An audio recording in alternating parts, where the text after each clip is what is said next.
केडिया जी भी हमारे साथ है। केडिया जी, बहुत बहुत माफ़ी पहले चाहूँगा, आपको लंबा इंतजार कराया, क्योंकि प्रॉक्सिमिटी का भी फ़ायदा होता है बहुत बार, और आप आए नहीं हमारे स्टूडियो। सर, अभी बातचीत हो रही थी यहाँ पे, जितने भी एक्सपर्ट्स हैं चांदी पे काफ़ी बुलिश है। इससे पहले निपॉन इंडिया म्यूचुअल फंड के फंड मैनेजर विक्रम जी बोल रहे थे कि चांदी के फंडामेंटल्स इतने स्ट्रांग है कि चांदी डबल भी हो सकती है, लेकिन चांदी अभी तक नहीं चल पा रही है, क्योंकि चाइना में जो सोलर पैनल की जो डिमांड है वो नहीं है, क्योंकि वहाँ पे ग्लट है। वो जैसे जैसे ग्लट कम होगा, सप्लाई कम होगी, फिर चांदी में उस तरह की रियल तेजी आएगी। क्या लग रहा है, आप डेटा काफ़ी ट्रैक करते हैं, चांदी के फंडामेंटल्स कैसे दिख रहे हैं, आगे चांदी के भाव कहाँ जा सकते हैं, क्या लग रहा है, क्या ट्रेंड दिख रहा है चांदी में? नमस्कार शुभम जी। कर तो सर। सबसे पहले तो मैं बिल्कुल, ये जो कॉन्सेप्ट है बहुत बढ़िया, मुझे अच्छे से याद है। पिछले साल भी जब हमने रखा था उसके बाद हमने एक बड़ी रैली हमने देखी है, क्योंकि देखो जैसे जैसे जानकारी मिलेगी तब लोगों का रुझान बढ़ेगा। हम ज्यादा करके सुनते हैं, अभी एक कहावत भी है, बोले चांदी की चम्मच से, ऐसे कुछ प्रभाव भी है, तो हम हमेशा चांदी देखते हैं। लेकिन अब तक चांदी जब भी देखा जाता है तो हम देखते हैं कि चांदी को एक तरह से बोला था पुअर्स मैन गोल्ड, कि जो आदमी सोना नहीं ले पाता है वो चांदी की तरफ जाता है। एक सिंपल मैं उदाहरण बोलता हूँ, ईटीएफ वाले भी काफी जन है यहाँ पे, जानते भी हैं। मैं एक सिंपल लॉजिक बता, 2 अप्रैल 2006 में आई शेयर ने ईटीएफ लॉन्च किया। क्यों किया? क्योंकि लोगों को अब समझ में आया कि चांदी में निवेश करना चाहिए। और वो टाइम पे मेरे पास डेटा है, 425% चांदी बढ़ी और $50 का हाई लगाई थी। अब यही चीज इंडिया में थोड़ा सा हम लेट आए हैं एंट्री में। जहां तक मुझे याद है कि चांदी जब जून 2006 की बात करें तो करीबन $9.65 का भाव था। और जो हमने हाई में 11 अप्रैल में हमने देखा था करीबन $50 का। तो मुझे तो सिंपल ये समझ में आता है, अगर उसी चीज को हम पकड़े तो $17 का लो मारा था 1 अगस्त 2022 को। 400 गुना यहां से आप पकड़ के चलिए तो चांदी पोटेंशियल लगती है। कारण ये है, 10 साल पहले भी हवा बनी थी, सब बोलते अरे चांदी लाख हो जाएगी, बट हुई नहीं। बट इस बार के कारण क्या है, पहले हम 10 साल 15 साल पहले जाते हैं तो ना ईवी था हमारे पास, ना एआई टेक्नोलॉजी था, ना सोलर पैनल पे इतना काम किया था। अब चांदी का जो रूप है, यूसेज है, वो बढ़ना चालू हो चुका है। नो डाउट पिछले 2 सालों के अंदर हमने चांदी में बड़ा जंप क्यों नहीं देखा, क्योंकि कोविड के बाद से ही हम रिसेशन फियर में जी रहे थे। कोविड के बाद चाइना खुद पिछले साल हम ओपन अप होते हुए दिख रहे हैं, जो आज भी नंबर खराब है उसके, जिसकी वजह से ये चला नहीं है। लेकिन अल्टरनेट एनर्जी के ऊपर जिस ढंग से सभी सरकारों का ध्यान है, मुझे लगता है चांदी, जैसे विक्रम जी ने भी डबल हो जाएगी। मुझे लगता है कि पब्लिक प्लेटफॉर्म में हम ज्यादा उत्साह नहीं देखते हैं, लेकिन फिर भी हम बोलते हैं कि मिनिमम डबल हो सकती है। 1.25 लाख 1.5 लाख तो कुछ भी नहीं है, at any point of time बन सकती है। अब हम आते हैं कि इसके अंदर लोगों का रुझान जैसे से बढ़ा है। पहले हम चांदी इंडिया में जब बाय करने जाते थे तो कोई अपॉर्चुनिटी नहीं बनती थी, बट अब ईटीएफ आ गए हैं और लोगों का रुझान भी बढ़ने लग गया, इंफॉर्मेशन मिलने लग गई है। तो मुझे लगता है चांदी में एक अच्छी रैली बाकी है। इसको देखने के लिए एक रेशियो बोलते हैं हम लोग, गोल्ड सिल्वर रेशियो। तो गोल्ड सिल्वर रेशियो अगर आप पिछले 50-60 सालों का देखते हो तो हमेशा ये रेशियो 32 का लो मारा था अप्रैल 2011 में, और हाई में हम 90 के ऊपर कभी नहीं दिखते हैं। लेकिन इस बार ऐसा हुआ था कि गोल्ड सिल्वर रेशियो कोविड के समय 128 का हाई मारा था। इसका मतलब है कि सोना ज्यादा महंगा हुआ था चांदी के मुकाबले, और कारण हम जानते हैं कि रिसेशन फियर, लड़ाई और ये सब चल रहे थे। बट अब ये रेशियो 90 का लेवल 2 दिन पहले दिखाने के बाद आज 86 का लेवल चल रहा है। इसका एवरेज भी अगर मैं निकालू 50 सालों का तो 32 और 90, तो एवरेज कम से कम आना चाहिए 65 का। जिससे मुझे लगता है कि चांदी मल्टी ईयर हाई इंटरनेशनल में बनाएगी। इंटरनेशनल में अभी हमने देखा कि $50 तो अभी भी टच नहीं किया। लेकिन मैं अगर ये सभी को कॉन्सेप्ट करूं तो अगले 3 साल में आराम से 72 से $75 का लेवल इंटरनेशनल में दिखा सकता है। यूज केस के पॉइंट ऑफ व्यू से, इन्वेस्टमेंट के पॉइंट ऑफ व्यू से ये जा सकती है। लेकिन अब अभी भी लोगों को, जैसे हम देखते हैं कि इक्विटी हम्म। मार्केट में लोगों का चलन ज्यादा है, तो उसकी वजह से अभी भी कमोडिटी अंडर परफॉर्मिंग रही है। तो S&P 500 वर्सेस जीएसटी इंडेक्स भी मुझे दिखाता है कि अगले 2-3 सालों के अंदर सोना और चांदी एक नए रिकॉर्ड हाई की तरफ जाता दिखाई देगा। और मैं काफी जो फैक्टर्स बता रहा हूं उसको देखते हुए मेरा फर्स्ट प्रेफरेंस रहेगा चांदी as compare to gold. Kedia ji, एक और मैं कनेक्टिंग सवाल आपसे पूछ रहा हूँ। आप कह रहे हैं कि ऑल्टरनेट एनर्जी, जो वैकल्पिक ऊर्जा की तरफ जो फोकस हो रहा है, उससे डिमांड बढ़ेगी। अब लेकिन एक चिंता ये भी होता है कि अगर भाव ज़्यादा बढ़ गए तो दूसरे ऑल्टरनेटिव्स भी मार्केट में आने लगते हैं। ये एक चिंता चांदी में, अगर बहुत ज़्यादा दाम बढ़ गए 1 लाख, 1.25 लाख, 1.5 लाख, तो क्या वो इंडस्ट्री चांदी का इस्तेमाल करेगी? और दूसरा सवाल भी मैं उसके बाद आपसे पूछूंगा, पहले ये बताइए, ये क्या ऊंचे भाव का कुछ असर हो सकता है क्या?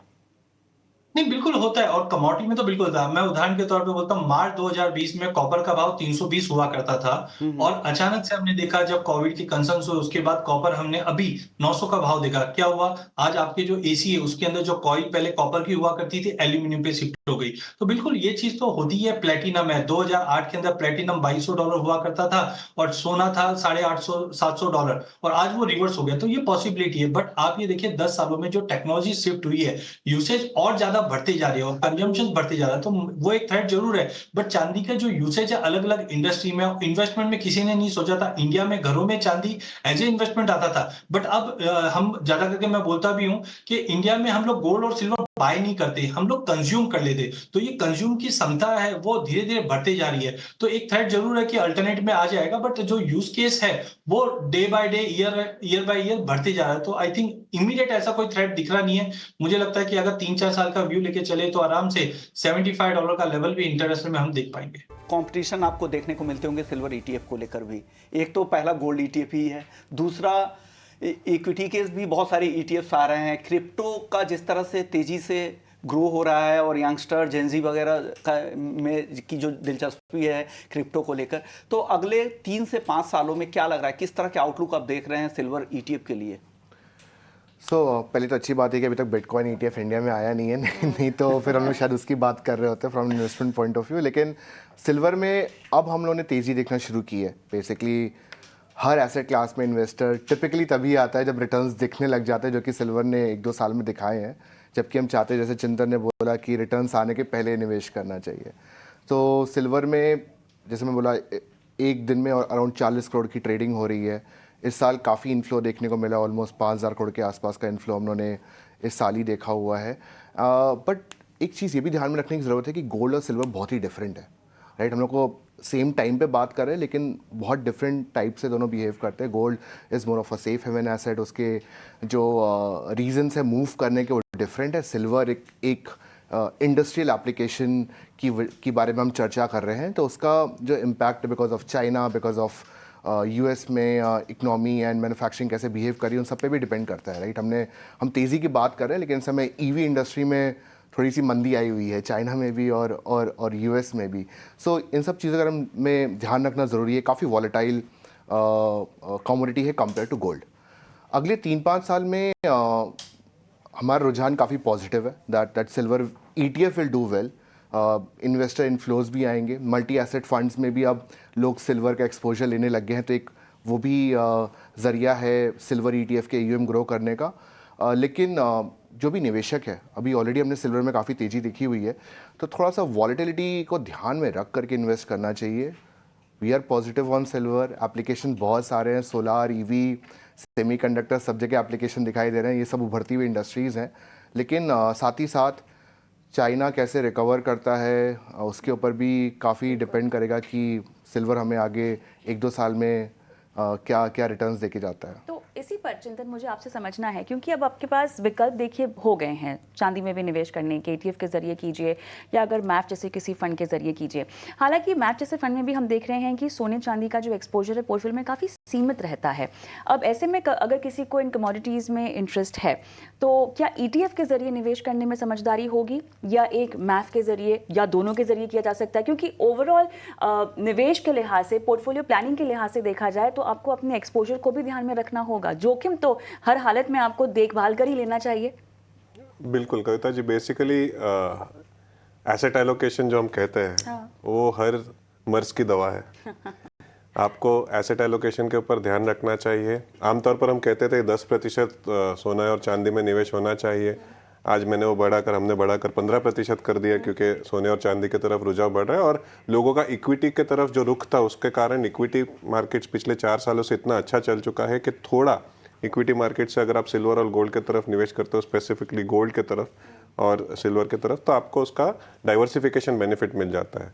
ज़रूर मल्टी एसेट फंड हो या सिल्वर ETF हो, आपको ओवरऑल एलोकेशन आपका 5% सिल्वर, 10% गोल्ड में सीमित रह रहा है, वो आपको ज़रूर देखना चाहिए।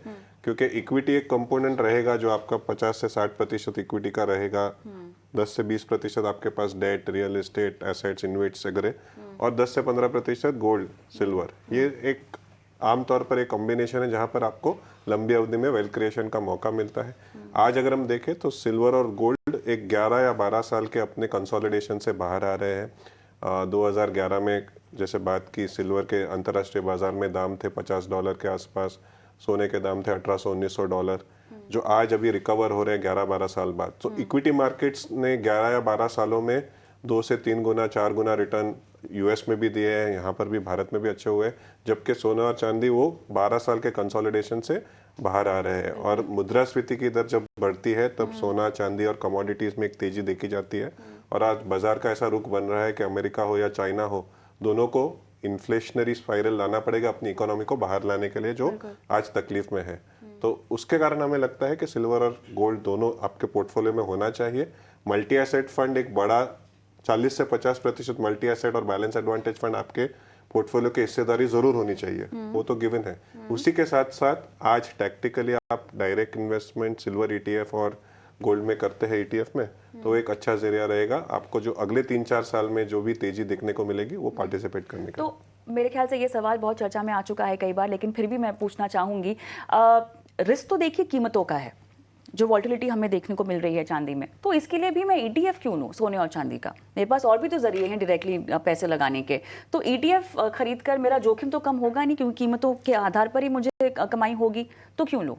तो ईटीएफ जरूर जो अंतर्राष्ट्रीय बाजार के प्राइसेस है उसी के प्राइसेस पे होते हैं, तो हम प्राइसेस के रिस्क नहीं बचा सकते, पर जो डाइवर्सिफिकेशन है आपको वो मिल रहा है। दूसरा, जो दूसरे इन्वेस्टमेंट तरीके जैसे कि चांदी फॉर एग्जांपल, अगर आप फिजिकली इन्वेस्ट करते हो चांदी में, ज्वेलरी की बात नहीं कर रहा हूँ, पर अगर आप फिजिकली इन्वेस्ट कर रहे हो चांदी में, तो ऑक्सीडाइजेशन का रिस्क रहता है, सिक्योरिटी का रिस्क रहता है, और बहुत ही बल्कि कमोडिटी है। और अगर हम कॉस्ट की भी बात करें तो जैसे सिद्धार्थ जी बता रहे थे, आमतौर पर पूरे सालाना जो टीआर रहता है 50 बिप्स के आसपास सभी को है, तो उसमें आपका इंश्योरेंस भी आ जाता है, वोल्टिंग भी आ जाता है, तो आपके कॉस्ट उतने नहीं है सिल्वर ईटीएफ में। और जो प्योरिटी की बात करें तो वो भी रेगुलेटरी नॉर्म्स है कि प्योरिटी हाईएस्ट स्टैंडर्ड की होनी चाहिए। तो प्योरिटी, कन्वीनियंस ऑफ एग्जीक्यूशन, आप घर बैठे बैठे आज अगर रिडीम करते हो आपको कल पैसा आ जाता है, लिक्विडिटी काफ़ी अच्छी है, तो ना आपको चिंता करनी है प्योरिटी की, ना सिक्योरिटी की, ना ही क्वालिटी की। तो आपको तीनों चीज़ों एक साथ सिल्वर ईटीएफ में आसानी से मिल जाती है। और उससे ज़्यादा बात, अगर आप जनरली बाजार में सिल्वर लेने जाओगे तो आपको 100, 200, 500, 1000 रुपए का सिल्वर रोज इकट्ठा करना पॉसिबल नहीं है। पर आप एसआईपी के द्वारा, silver ETF fund of fund के द्वारा, या तो फिर इवन स्क्रीन पर आप 100-200 का सिल्वर रोज भी खरीद सकते हो, आप अक्यूमुलेट कर सकते हो over a period of time. तो ये जो सहूलियत है वो आपको शायद फिजिकल सिल्वर में ना मिले, इसके सिल्वर ईटीएफ एक अच्छा तरीका है जहाँ पर सभी भारतीय पार्टिसिपेट कर सकते हैं आसानी से।